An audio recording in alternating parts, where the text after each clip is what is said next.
Hello friends, നമസ്കാരം. ഞാൻ doctor വിജയ കടകിൽ.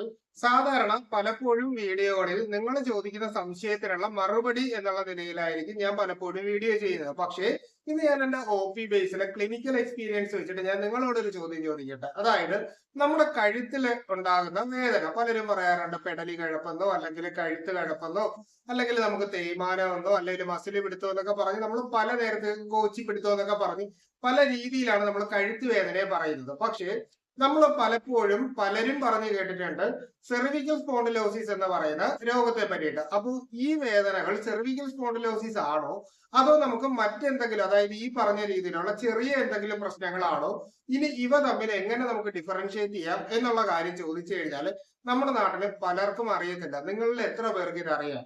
അപ്പോൾ ഇതിനെ പറ്റിയിട്ടാണ് ഇന്നത്തെ എപ്പിസോഡിൽ സംസാരിക്കുന്നത്. അതായത് പലർക്കും നമുക്ക് കഴുത്തിൽ എപ്പോഴും വേദന ഉണ്ടാവുന്നു. അതുപോലെ തന്നെ കഴുത്ത് നമുക്കാണെങ്കിലും ഇങ്ങനെ ഒന്ന് രണ്ട് സൈഡിലേക്കും തിരിക്കാനോ മുകളിലേക്കും താഴേക്കും ഒന്ന് അനക്കണമെന്നൊക്കെ വെച്ച് കഴിഞ്ഞാൽ നമുക്ക് കറക്റ്റ് ആയിട്ട് ഇത് ചെയ്യാനായിട്ട് സാധിക്കുന്നില്ല. പലപ്പോഴും കഴുത്തിന്റെ രണ്ട് സൈഡിലേക്കും ഒരു പിടുത്തം പോലെ തോന്നുന്നുണ്ട് എന്നൊക്കെ പലരും പറയും. അപ്പോ ഈ ഒരു പ്രശ്നത്തിനെ സെർവിക്കൽ സ്പോണ്ടിലോസിസ് എന്ന് പറയുന്ന ഒരു അവസ്ഥയായിട്ട് നമുക്ക് കമ്പയർ ചെയ്യാനായിട്ട് പറ്റും.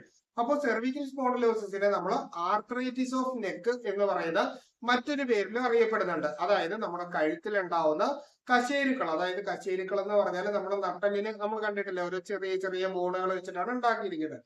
അപ്പോൾ ഇതിന്റെ അകത്ത് സെർവിക്കൽ സ്പൈൻ എന്നാണ് നമ്മൾ ഈ ഒരു ഏരിയയിലുള്ള വെർട്ടിബ്രേസിന് പറയുന്നത്. അപ്പൊ അത് C1 to C7, അതായത് 1 തൊട്ട് 7 വരെയുള്ള സെർവിക്കൽ സ്പൈൻ ഉണ്ട്. അപ്പോൾ ഈ സ്പൈനിന് ഉണ്ടാവുന്ന കംപ്രഷൻ കൊണ്ടോ ഡീജനറേഷൻ കൊണ്ടോ ഒക്കെ നമുക്ക് ഈ കഴുത്തിലേക്കുള്ള നെർവുകൾക്ക് കുറച്ച് ബ്ലോക്ക് ഉണ്ടാവാനും അതുപോലെ തന്നെ ഇൻഫ്ലമേഷൻ ഉണ്ടാവാനും ഒക്കെയുള്ള സാധ്യത നമ്മുടെ ശരീരത്തിന്റെ അതുണ്ട്. അപ്പോൾ ഇങ്ങനെ വരുന്ന അവസ്ഥയിലാണ് നമുക്ക് പലപ്പോഴും ഈ പറയുന്ന സെർവിക്കൽ സ്പോണ്ടിലോസിസ് എന്ന് പറയുന്ന അസുഖം നമ്മുടെ ശരീരത്തെ ബാധിക്കുന്നത്. അപ്പോൾ ഇവിടെ നമ്മൾ അറിയാനുള്ളത്, ഈ ഒരു പ്രശ്നം ഉണ്ടായി കഴിഞ്ഞാൽ നമ്മുടെ ശരീരം കാണിക്കുന്ന ചില സിംറ്റംസ് ഉണ്ട്. അതായത് ഒന്ന്, അതികഠിനമായിട്ടുള്ള വേദന നമുക്ക് ഈ രണ്ട് സൈഡിലേക്കും കാണും. ഇനി സ്റ്റിഫ്നെസ് ആണ് അടുത്ത പ്രശ്നം. സ്റ്റിഫ്നെസ് എന്ന് പറഞ്ഞാൽ നമുക്ക് രണ്ട് സൈഡിലേക്കോ മുകളിലേക്കോ താഴേക്കോ നമ്മുടെ കഴുത്ത് അനക്കാനായിട്ട് സാധിക്കുന്നില്ല, അല്ലെങ്കിൽ മൂവ് ചെയ്യാനായിട്ട് സാധിക്കുന്നില്ല എന്നൊരു പ്രശ്നം. ചിലർക്ക് അതികഠിനമായിട്ടുള്ള തലവേദന ഉണ്ടാകാനും തലപെരുപ്പ് ഉണ്ടാവാനും അതുപോലെ തന്നെ ഒരു മസിൽ വീക്ക്നെസ് നമുക്ക് ആ ഒരു ഏരിയയിൽ ഫീൽ ചെയ്യുന്ന രീതിയിലും ഉള്ള പ്രശ്നങ്ങൾ വരാറുണ്ട്. പിന്നീട് ചിലർക്ക് ഈ വേദനയുടെയും തലയുടെ വേദനയുടെയൊക്കെ ഒരു ഭാഗമായിട്ട് പലപ്പോഴും ഇവർക്ക് അമിതമായിട്ടുള്ള തളർച്ച അനുഭവപ്പെടാനും നമ്മൾ കഴുത്ത് ഒന്ന് മൂവ് ചെയ്യുന്ന സമയത്ത് ഒരു ഉരവ് ഉണ്ടാകുന്ന പോലെ ഒരു ക്രാക്കിംഗ് സൗണ്ട് നമുക്ക് കഴുത്തിൽ നിന്ന് വരുന്നതായിട്ട് കേൾക്കാനും സാധിക്കും. അപ്പൊ ഇതാണ് പ്രധാനമായിട്ട് സെർവിക്കൽ സ്പോണ്ടിലോസിസ് എന്ന് പറയുന്ന അസുഖത്തിന്റെ പ്രധാനപ്പെട്ട ലക്ഷണം. അപ്പൊ ഇത്തരത്തിലുള്ള ലക്ഷണങ്ങൾ ഉണ്ടെങ്കിൽ നമുക്ക് ഇതാണെന്നും അതുപോലെ തന്നെ ഇനി ചെറിയ വേദനയും മറ്റുമൊക്കെ ആണെങ്കിൽ നമുക്ക് തലനീരിറക്കമൊക്കെ ആയിട്ട് ഡിഫറൻഷിയേറ്റ് ചെയ്തിട്ട് നമുക്ക് എടുക്കാനായിട്ട് സാധിക്കും. അപ്പോൾ ഇത് മനസ്സിലായി എന്ന് വിചാരിക്കുന്നു. അപ്പോൾ ഇനി നമുക്ക് ഇത്തരത്തിലുള്ള പ്രശ്നങ്ങൾ ഉണ്ടാകാനുള്ള കാരണങ്ങൾ എന്തൊക്കെയാണ് എന്നൊന്ന് നോക്കാം.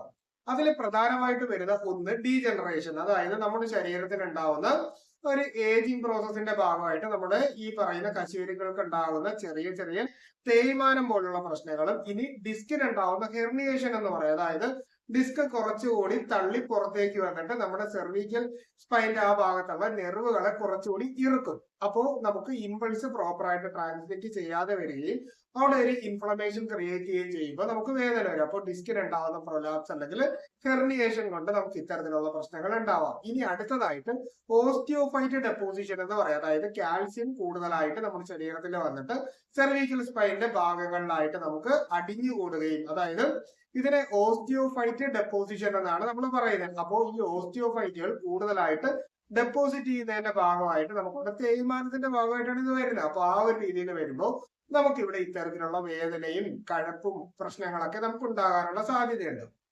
പിന്നീട് നമുക്ക് വരുന്നത് സ്പൈനൽ സ്റ്റെനോസിസ് എന്ന് പറയുന്ന ഒരു അവസ്ഥയുണ്ട്. അതായത് നമ്മുടെ ഈ പറയുന്ന രണ്ട് കശേരുക്കൾക്കും ഇടയിലായിട്ടുള്ള സ്പേസ് കുറഞ്ഞു വന്നിട്ട് നമ്മുടെ നെർവിനെ കുറച്ചും കൂടി ഇറുക്കുന്നത് പോലെ വന്നു കഴിയുമ്പോൾ അതിനെയാണ് നമ്മൾ സ്പൈനൽ നാരോയിങ് ആണ്.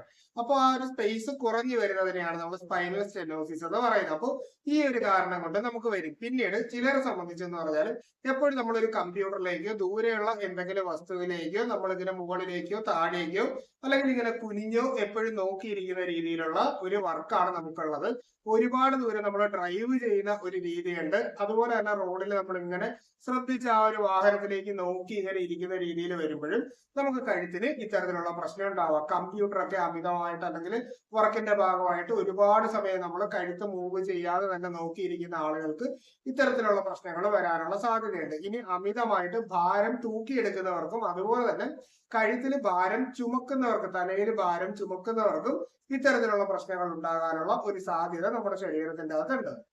പിന്നീട് പലപ്പോഴും ഫാമിലി ഹിസ്റ്ററി നമ്മുടെ കുടുംബത്തിൽ ആർക്കെങ്കിലും സെർവിക്കൽ സ്പോണ്ടിലോസിസ് ഉണ്ടെങ്കിൽ അതിന്റെ ഭാഗമായിട്ട് പലർക്കും ഇങ്ങനെ ഒരു ഫാമിലി ഹിസ്റ്ററി ആയിട്ട് ഈ പറയുന്ന രോഗം വരാനുള്ള സാധ്യതയുണ്ട്. പിന്നീട് നമുക്ക് പലപ്പോഴും നമ്മൾ സ്മോക്കിംഗ് ഉള്ള ആളുകൾക്കും ഇത്തരത്തില് കഴുത്തില് ഈ പറയുന്ന പ്രശ്നം വരാനുള്ള സാധ്യതയുണ്ട്. അപ്പോ ഇതാണ് പ്രധാനമായിട്ട് നമ്മൾ ഒഴിവാക്കേണ്ട പ്രധാന കാര്യങ്ങൾ. അതായത് ഇത്തരത്തിലുള്ള എന്തെങ്കിലും കാര്യങ്ങൾ നിങ്ങൾ ചെയ്യുന്നുണ്ടെങ്കിൽ പരമാവധി ആ കാര്യങ്ങൾ ഒഴിവാക്കുക. അതുപോലെ തന്നെ വർക്ക് ചെയ്യുന്നതിന്റെ ഇടയ്ക്ക് നമ്മുടെ കഴുത്തൊന്നും മൂവ് ചെയ്യുന്ന രീതിയിൽ നമ്മളൊന്ന് ചെറിയൊരു എക്സർസൈസ് ചെയ്യുകയോ ആ ഒരു ജോലി ഒരു അരമണിക്കൂർ ഇടവിട്ട് ചെറുതായിട്ടൊന്ന് എഴുന്നേറ്റ് നടന്നതിന് ശേഷം ചെയ്യുകയോ ചെയ്താലും നമുക്ക് അത്യാവശ്യം വേദന ഒഴിവാക്കാനായിട്ട് സാധിക്കും. അതായത് തുടക്കത്തിൽ നമുക്ക് മാറ്റാൻ പറ്റും. ഇനി ഇതിനു വേണ്ടിയിട്ട് നമ്മൾ ചെയ്യേണ്ട പരിശോധനകളെ പറ്റി പലരും ചോദിക്കാറുണ്ട്. സാധാരണ നമുക്ക് ഒരു ഡോക്ടറെ കണ്ട് ഒരു എക്സാമിനേഷൻ ചെയ്ത് നോക്കുമ്പോൾ ഡോക്ടറിന് തന്നെ അത് മനസ്സിലാക്കാനായിട്ട് സാധിക്കും. ഇനി അത് കഴിഞ്ഞിട്ട് നമുക്കൊരു എക്സ്റേ എടുത്ത് നോക്കിക്കഴിഞ്ഞാൽ നമുക്ക് ആ ഡിസ്കിന്റെ സ്പേസ് നമുക്ക് അറിയാൻ പറ്റും. ഇനി അത് കഴിഞ്ഞിട്ട് ഡിസ്ക് ഹെർണിയേഷനോ അല്ലെങ്കിൽ സ്പൈനൽ സ്റ്റെനോസിസോ ഒക്കെ ഉണ്ടെങ്കിൽ ആ സമയത്ത് നമുക്ക് MRIയോ CT സ്കാനോ നെർവ് കണ്ടക്ഷൻ സ്റ്റഡിയോ ഒക്കെ ചെയ്ത് നോക്കിയാലും നമുക്ക് ഈ പറയുന്ന പ്രശ്നം ഉണ്ടോ എന്ന് നമുക്ക് മനസ്സിലാക്കാനായിട്ട് സാധിക്കും. അപ്പോൾ ഈ പറഞ്ഞ രീതിയിലാണ് നമ്മളൊരു എക്സാമിനേഷൻ എന്ന ലെവലിലേക്ക് നമ്മൾ സെർവിക്കൽ സ്പോണ്ടിലോസിസിനെ കൊണ്ടെത്തിക്കാനുള്ളത്. അപ്പോ അടുത്തതെന്ന് പറഞ്ഞു കഴിഞ്ഞാൽ നമുക്ക് ഇതിന് ചെയ്യാൻ പറ്റുന്ന ചില ട്രീറ്റ്മെന്റുകളെ പറ്റിയിട്ട് വീട്ടിൽ ചെയ്യാൻ പറ്റുന്ന ചില മാർഗങ്ങളുമാണ് പറയുന്നത്.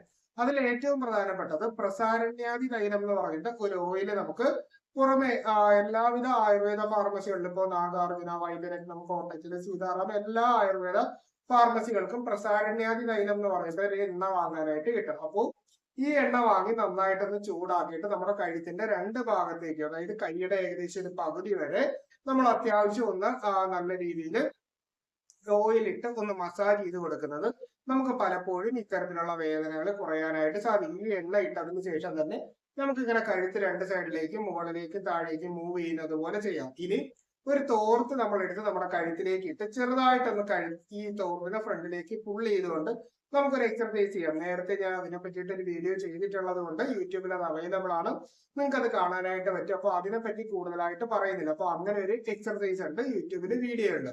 അപ്പൊ അത് നിങ്ങൾക്ക് ചെയ്ത് നോക്കാം. ഇനി അടുത്തതെന്ന് പറഞ്ഞാൽ ഞാൻ നേരത്തെ സയാറ്റിക്കയെ പറ്റിയിട്ട് ഒരു വീഡിയോ ചെയ്തപ്പോൾ ഞാൻ പറഞ്ഞിട്ടുണ്ടായിരുന്നു മുറിവെണ്ണയും കൊട്ടൻ ചുക്കാരി തൈലവും കൂടി നമ്മൾ മിക്സ് ചെയ്തിട്ട് സമം മിക്സ് ചെയ്ത് ചെറുതായിട്ട് ചൂടാക്കിയിട്ട് നമ്മൾ ഒന്നുകിൽ ഒരു പഞ്ഞി, അതായത് കോട്ടൺ പാഡിന്റെ അകത്തേക്ക് മുക്കിയിട്ടോ ഇല്ലെങ്കിൽ നാടൻ തുണിയിലേക്ക് മുക്കിയതിന് ശേഷമോ നമുക്കൊരു പിജു പോലെ ചെറിയ കട്ടിക്ക് നമ്മൾ ഈ കഴുത്തിന്റെ പുറകു ഭാഗത്തായിട്ട് കമിഴ്ന്ന് കിടന്നുകൊണ്ട് വെക്കുകയാണെങ്കിൽ നമുക്ക് അത്യാവശ്യം നല്ല രീതിയിൽ വേദന മാറ്റിയെടുക്കാനായിട്ട് സാധിക്കും. ഇനി നേരത്തെ ഒരു വീഡിയോയിൽ ഞാൻ മുരിങ്ങയില നമ്മൾ 2 പിടി എടുത്തതിന് ശേഷം അതിന്റെ അകത്തേക്ക് സാധാരണ കല്ലുപ്പ് ഒരു പിടി എടുത്ത് അതിന്റെ അകത്തേക്ക് മിക്സ് ചെയ്തിട്ട് നമ്മളൊരു കിഴി ഉണ്ടാക്കിയിട്ട് കഴുത്തില് വെക്കുന്നതിനെ പറ്റിയിട്ട് ഞാൻ പറഞ്ഞിട്ടുണ്ടായിരുന്നു. കർപ്പൂരാതി തൈലമോ പ്രസാരണ്യാദി തൈലമോ നമ്മളെ കഴുത്തില് ജസ്റ്റ് ഒന്ന് ചൂടാക്കി വെച്ചതിന് ശേഷം, അതായത് ചൂടാക്കി മസാജ് ചെയ്തതിന് ശേഷം ഏകദേശം അരമണിക്കൂർ നമ്മൾ ഈ ഒരു കിഴി പിടിച്ചു കൊടുക്കുന്നത് വളരെ നല്ലതാണ്. ഇനി അതും പറ്റിയില്ല എന്നുണ്ടെങ്കിൽ നമുക്ക് മുരിങ്ങയില എടുത്തിട്ട് നല്ല രീതിയിൽ ഒന്ന് അരച്ച് പേസ്റ്റ് ആക്കി